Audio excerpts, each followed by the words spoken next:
Good morning, students. Today we will read the rest part of the story. Let's read the story.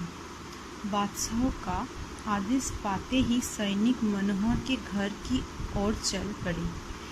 इधर जैसे ही मनोहर को ये बात पता लगी, वो अपने घर से भागकर सीधा बीरबल के घर पहुंचा और उसने उसे पूरी बात बताई। ये सुनकर बीरबल ने मनोहर के कान में कुछ फुसफुसाया, फिर कहा, ऐसा करो मनोहर, अब तुम घर जाओ, वरना तुम्हें भगोड़ा मान लिया जाएगा, फिर तुम्हारी परेशानी और भी बढ़ जाएगी। So the soldiers were about to follow the king's advice. As soon as Manohar got this news, he went to Birbal and told everything to him. On hearing everything, Birbal said something secretly to him and told him not to escape and said him to return to his house, otherwise he would be in great trouble. मनोहर बीरबल से विदा होकर घर पहुंचा। सही सैनिक वहां पहले ही पहुंचे हुए थे। सैनिकों ने मनोहर को पकड़कर बादशाह की सम्मुख पेश किया।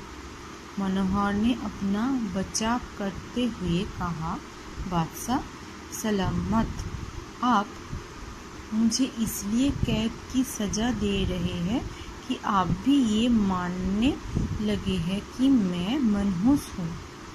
आपके साथ सुबह से जो भी अप्रिय घटनाएं हो रही है वो मेरे ही कारण हो रही है, परंतु आज सुबह आपका चेहरा देखने के कारण मुझे कारावास की सज़ा भुगतनी पड़ रही है। मेरा जीवन संकट में है।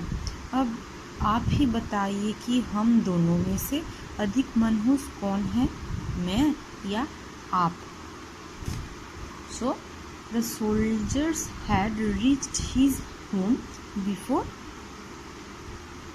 him. They caught Manohar and took him near the king.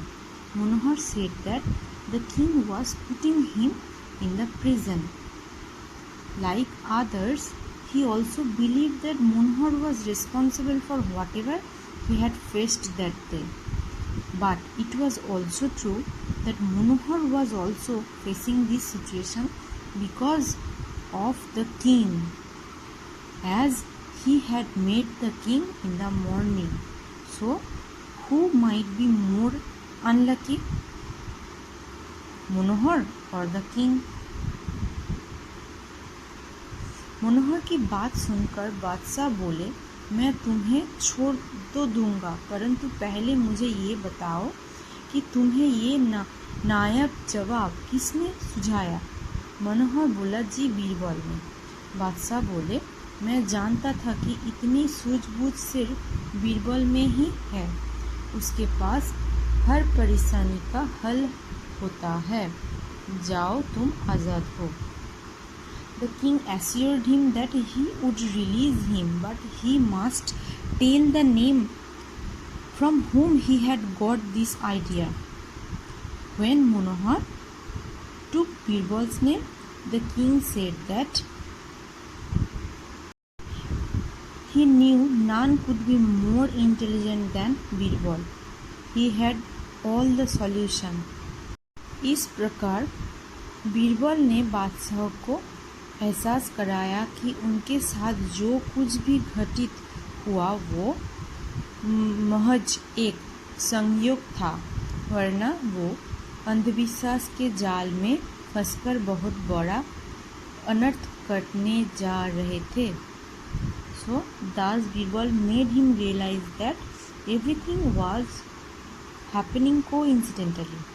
None was responsible for all these situations. Otherwise, believing the superstition, the king was about to do a tremendous mistake. Right? Read this. Now read the meaning. मनहूस अशुभ और अभागा। साबित सिद्ध संदेश खबर। नियत तय। दशा स्थिति। कारागार जेल।